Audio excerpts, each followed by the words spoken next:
guys, this is Comic Uno, and today I'm doing Comic Uno's Best Comics of the Week, and this is the show where I review all the comics I've read this week in one show. We go least favorite to best pick of the week and everything in between. And before I get started, I do have a Kickstarter going on for The Dancer. She's a dancer slash assassin, and when she was little, she witnessed her parents being murdered in front of her and never dealt with that trauma until now. It's kind of like if Batman went to therapy. It's the last issue of this series, so if you want to collect it all, this is a great chance to do that.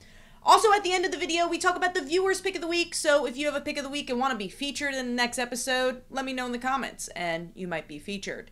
Now, let's jump into this week's comics. There's actually a pretty large haul, 15 books, and number 15 for me is Gotham War, Batman, Catwoman, Red Hood, issue 1. This is, I believe, a one-shot. I don't think it's continuing, but it's a connection to the big Batman, Catwoman arc, an arc that felt like had a lot of potential, but I haven't really seen a lot of follow through. And honestly, I think this is a great example of that, where I think this could have been a really cool character-driven Red Hood story, and it just ends up just going through the motions with artwork that I just don't think that works here. It was very sketchy to me. I just didn't love the style, didn't love the story, and it just felt like it was very forgettable and honestly not necessary for the event, where I think this event needs to inject a little bit more emotion and more character beats. So overall, giving that 1.5 stars, and that is number 15. Moving on to number 14.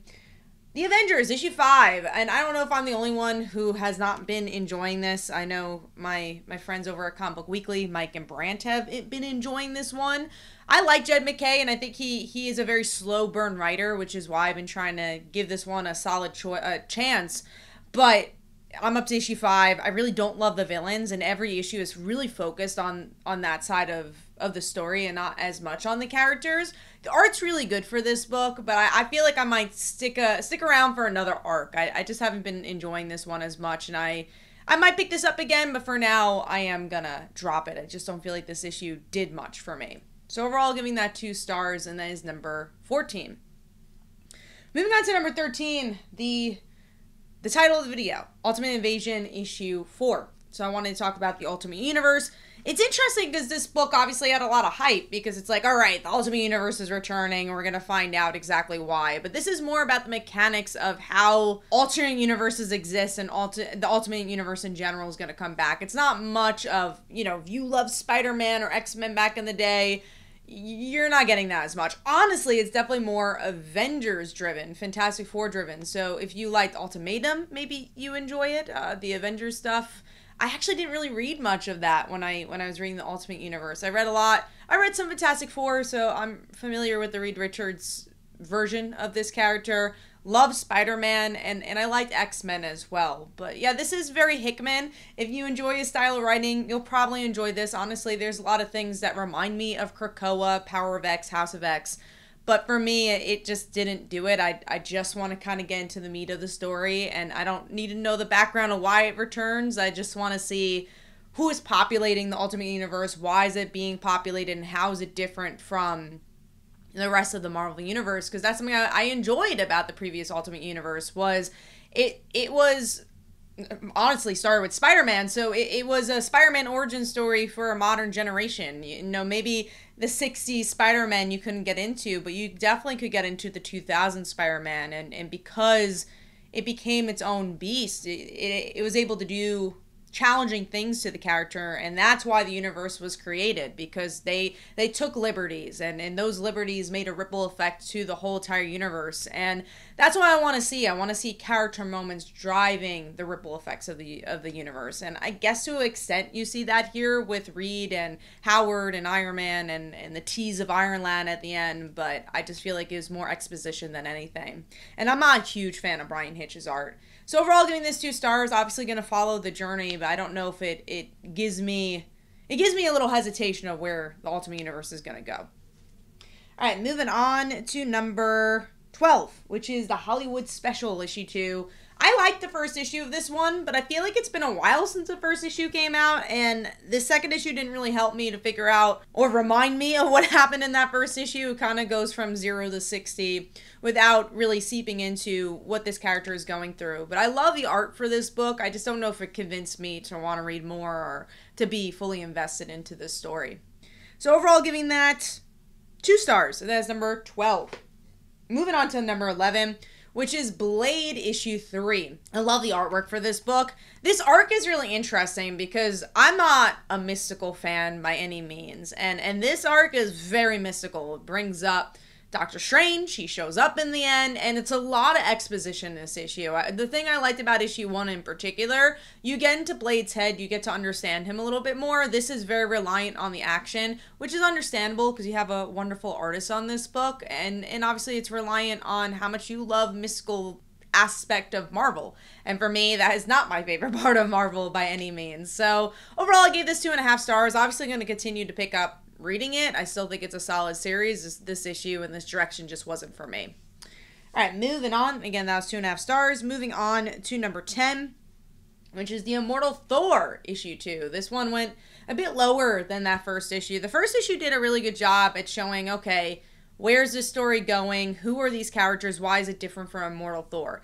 This issue is more about point A, point B. Here's action. He meets up with Loki. Should he trust Loki? And he's like, all right, yeah, I guess I'll trust Loki. And that's pretty much the whole issue with some amazing art. Again, the artwork is splendid for this book. If you like Loki, you might really enjoy this. But I feel like as a Thor fan from the outside looking in, it's a story we've seen before, even though I think the last issue had a lot of promise for stories we haven't seen before. Also, if you've been following Thor, you did definitely get a little bit more of the Odin story. That was a big part in Donny Cates' arc, so I thought that was cool at least. So that is 2.5 stars, and that is number 10.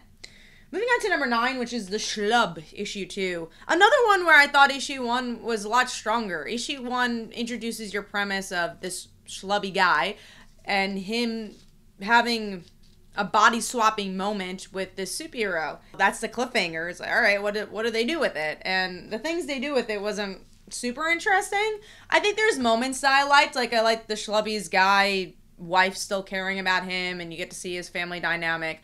But the interaction between the superhero and Schlub, it's not that as interesting as you think it could be. I think this issue could have done a lot more for their relationship, but they actually are separate a lot. And they do a somewhat of a good job of trying to balance of like, okay, they're in different bodies. This is what it's like to be in the Schlub's body and being a superhero, but it just doesn't give me enough to want to love these characters, and that was the thing that I didn't love about this issue. Now, am I going to pick up the next one? If it's this big of a week, I don't know, but if it's a smaller week, I'd probably give the next issue a try, because I did like the premiere issue, and I do like the artwork for this, and I do think this book has potential if we get to see these characters interact and have an organic relationship. I think a great example of that is something like Click Click Boom, where you feel for these characters right from the get-go, and you're like, I want to see more from their relationship because they're so different, and I want to see a similar vibe in this book.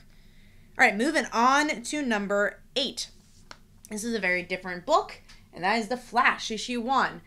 I was a bit torn with this one because I liked the last arc of The Flash a lot. I liked how it felt like it was reinventing what Wally was, but still sticking to his roots. And this one, they're like, okay, we did that already. Let's do something completely different with Wally, and that's horror. And I'm a huge fan of horror, so I was like, okay, let's see what this is about. And this definitely has a slower start, but there's moments where you're like, ooh, okay, that's kind of terrifying. Like the creature they're gonna go up against, Irie and Jay also kind of have their own little scary moment in this issue as well. We get to see a little bit from the family. Does this reinvent the wheel?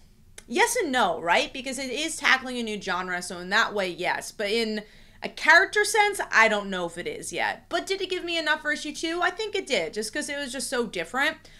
I'm not a huge fan of Mike Deodato's style, but I think it fit for this book and what they were trying to go for. So I thought it was a pretty okay intro, and we'll see if I stick with it. So giving that 3 stars, and that is number 7.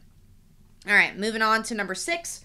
Which is the Tales of the Titans, Donna Troy, issue 3. I like Donna Troy. I think she's a cool character, but I don't know so much about her, right? I don't think she's really a character that's spotlighted very often. But these Tales of the Titans have done a really good job at introducing characters. Even if you don't know them, you could become a fan of them, but also giving enough and delivering enough for the old fans to get new information. And I do think Donna does a good job with that as well. You get a lot from her photography here, so that's a big part of her character. Some really splendid art. And it also ties into Wonder Woman issue 1, the Tom King stuff. So it's like, okay, cool. It feels like it's in the present and doesn't feel like a one and done. The middle of the story, I don't know if I cared about the villains that much as someone who's not a hardcore Wonder Woman fan, but I respected this issue a lot, especially for people who love Donna. So overall, giving that 3 stars, and that is number 6. All right, moving on to number 5, which is Miss Marvel, The New Mutant, issue 2. This is a book where I don't know if I love it yet, but I want to see where it goes. It's very different than what we've gotten with previous Miss Marvel books. It has a very different vibe, and honestly feels a little bit more Miles Morales-y because it has the school, boarding school aspect to it. So you're like, oh, this does feel like Miles, you know, she has a roommate and stuff like that. And they really focus on only one of the friends, so Bruno, and obviously he is the more popular friend out of the friend group, but I like the whole friend group for Miss Marvel, and I do miss Nakia and Zoe, and I honestly miss the public school setting. I think it really grounded Miss Marvel. I think Jersey City in general is kind of missing here, but that's not what they're trying to tackle in this issue. They are trying to make it more of an MCU friendly book, and I could respect that. And I think there's elements that I enjoy, like I liked Iron Man coming in and having the connection with Emma Frost. So there's some mutant stuff that I think is interesting here, and I thought the artwork is pretty solid. I just don't know if I'm completely sold on this book yet as a hardcore Miss Marvel fan. So giving that 3 stars, and that is number 5. All right, moving on to Firepower, issue 27. We are getting to, believe it or not, the finale of this book. I can't believe it's almost over. And this was a good point A to point B issue, which is what tends to be with Firepower. Not much usually happens in the issues, but there's some good character moments in this one, especially with the mom learning her fireball powers, and they kind of build their army to go against the dragon and kind of have this big grand finale. There's good artwork in here. It didn't blow my mind, but I liked it, and I still like this series, and I'm sad that it's going to be ending soon. I hope it sticks to landing. All right, moving on to number... Oh, I think I missed Invincible Iron Man. I'm sorry, guys. I skipped number 6, so, you know, that's interesting. I never usually do that. So let's talk about number 6 before we go into number 3. Number 6 for me is Invincible Iron Man, issue 10. And what's interesting is I don't normally pick this book up, so you guys who watch the show probably like, Kat, you don't even pick this up. I wasn't missing it. The reason I did pick this one up, it's the wedding, kinda, and also I'm reading X-Men, and they're both really, really connected, especially because Jerry Dugan is writing both. I like this issue. I thought it was pretty solid. As someone who's not been reading Iron Man, I don't know if I have all the information to love this book, but I think Emma and Tony have a really interesting dynamic, especially as people don't actually love each other, but kind of doing this more for political gain.